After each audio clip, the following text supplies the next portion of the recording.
Em nosso estudo de hoje está no Evangelho de Lucas, capítulo 9, versículo 30.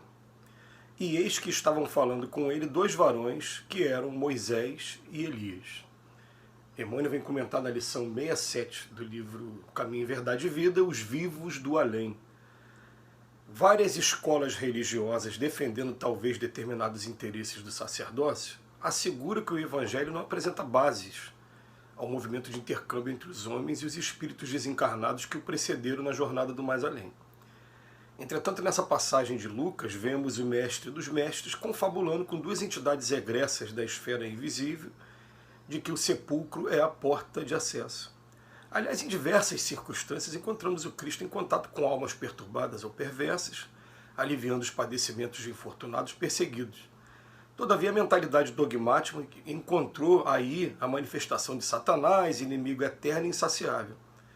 Aqui, porém, trata-se de sublime acontecimento no Tabor. Não vemos qualquer demonstração diabólica, e sim dois espíritos gloriosos em conversação íntima com o Salvador. E não podemos situar o fenômeno em associação de generalidades, porquanto os amigos do outro mundo que falaram com Jesus sobre o monte foram devidamente identificados. Não se registrou o fato, declarando-se, por exemplo, que se tratava de visita de um anjo, mas de Moisés e do companheiro, dando a entender claramente que os mortos voltam de sua nova vida. Emmanuel entrou hoje no assunto, que é a questão dogmática, e essa questão de interesse de algumas religiões, principalmente as religiões mais tradicionais, em manter o seu trabalho e não perder os fiéis. Então, começam a haver novas doutrinas, como a doutrina espírita, que é uma doutrina nova praticamente, foi em 1857 que ela surgiu com o lançamento do Livro dos Espíritos, e começa a se arrumar algumas maneiras de desacreditar, de tirar o crédito, né, como se fossem teorias novas. E uma das teorias que são combatidas, eles dizem o tempo todo, né? Eles falam que os mortos não conseguem voltar para se comunicar com ninguém.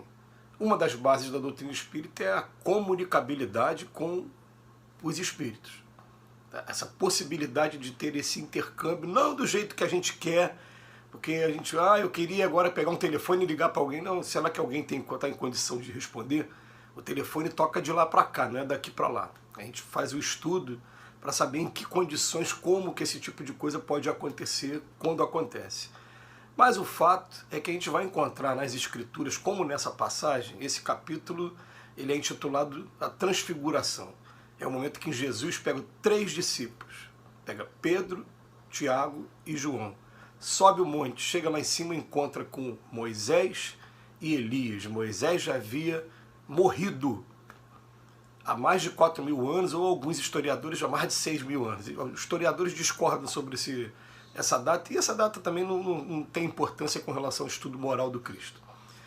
E Elias tinha aproximadamente 200 anos. O profeta de Baal, né, por pouco tempo havia desencarnado, mais 200 anos. Vamos botar 200 anos, a doutrina espírita não tem 200 anos ainda. Né? Eu falei que começou em 1857. Tinha uns 200 anos que Elias também tinha morrido. Corpo físico morreu. E aí Jesus sobe o monte, encontra com os dois, identifica os dois, fala para os discípulos, opa, Moisés e Elias. Moisés e Elias, é claro, eram muito conhecidos do povo judeu da época. Emmanuel faz uma observação no texto, que enquanto Jesus está lidando com espíritos como nós, cheios de problemas, sofredores, passando por problemas graves aqui na Terra, o que acontece? Generalizou, falou, é Satanás.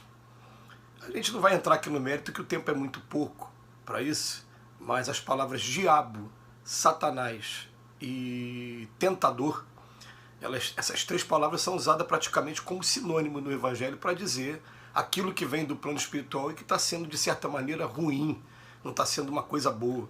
Mas, na verdade, são espíritos que estão em sofrimento e que estão sendo atendidos por Jesus também. E Jesus, a gente não consegue imaginar, fala assim, expulsou, da ideia de expulsão, né, fez uma coisa muito ruim. Não, ele está tratando.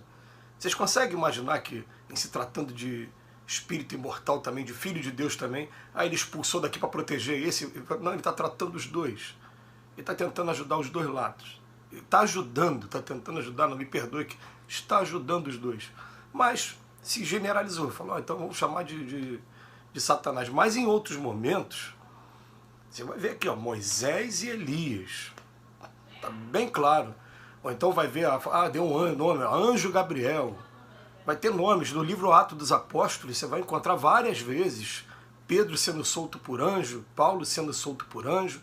Algumas vezes esses anjos dão nome também, né? Nomes que ou são conhecidos de todos nós, ou então nomes comuns aí. E, enfim, na verdade vem mostrar pra gente que sim, existe, sempre existiu a comunicabilidade com eles que estão do outro lado. E essa prova pra gente é a prova da imortalidade da alma, é aquela prova que mostra pra gente, a gente morreu, não acabou não, tá? Morreu que vai morrer só esse corpo físico aqui, ó. Eu como espírito não morro jamais. Então, ó, continua a vida, bola pra frente, vamos chegar lá do outro lado da vida exatamente do jeito que a gente é hoje, levando as virtudes e levando os vícios que a gente ainda tem. Só que quando a gente chegar lá do outro lado, no primeiro momento, nós vamos ver as consequências dos nossos atos. E essas consequências dos nossos atos podem nos fazer sofrer muito, como pode também, sempre vai fazer, a gente aprender muito também.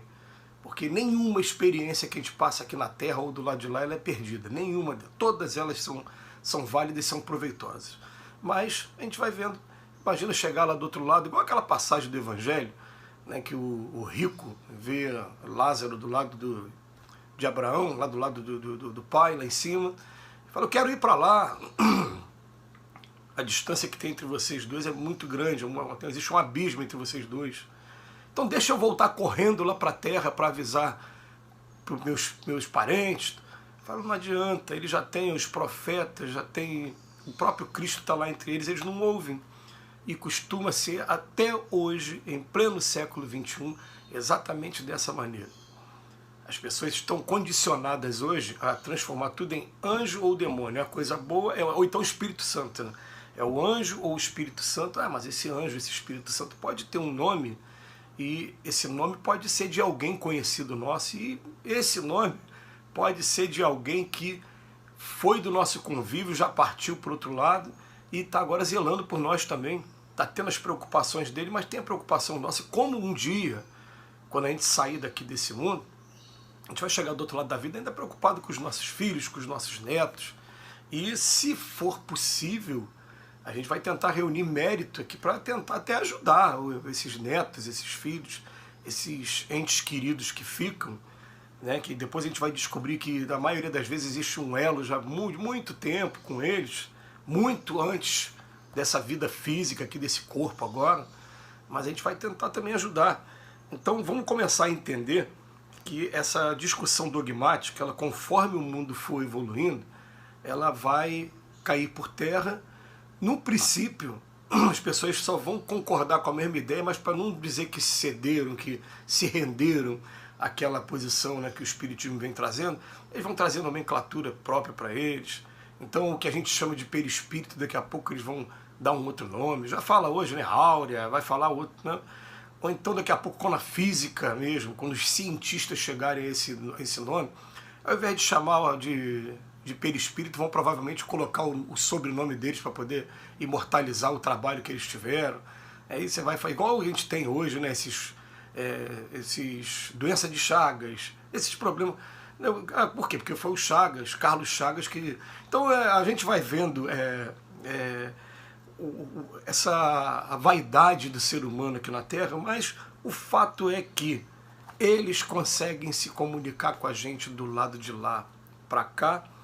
E eu só vou trazer mais uma informação. Chico Xavier, ele, num dos programas Pinga Fogo, quando foi indagado sobre esse assunto, ele disse que em breve a gente disporia de meios mais eficientes para estar fazendo contato com eles lá do outro lado da vida. Em breve. Em breve como? Eu vou esperar a evolução, mas a evolução, em primeiro lugar, tem que ser moral. Nós temos que modificar aqui o nosso pensamento, o nosso sentimento. Nós estamos naquela fase assim, ó, para aprender essas coisas, é igual a pessoa que para aprender a fazer os grandes cálculos de matemática precisa aprender a tabuada. A tabuada agora para a gente é amar o próximo como a si mesmo. Aprendendo a amar, daqui a pouco esses véus vão cair e essas possibilidades vão estar mais às nossas disposições. Que Jesus nos abençoe hoje e sempre.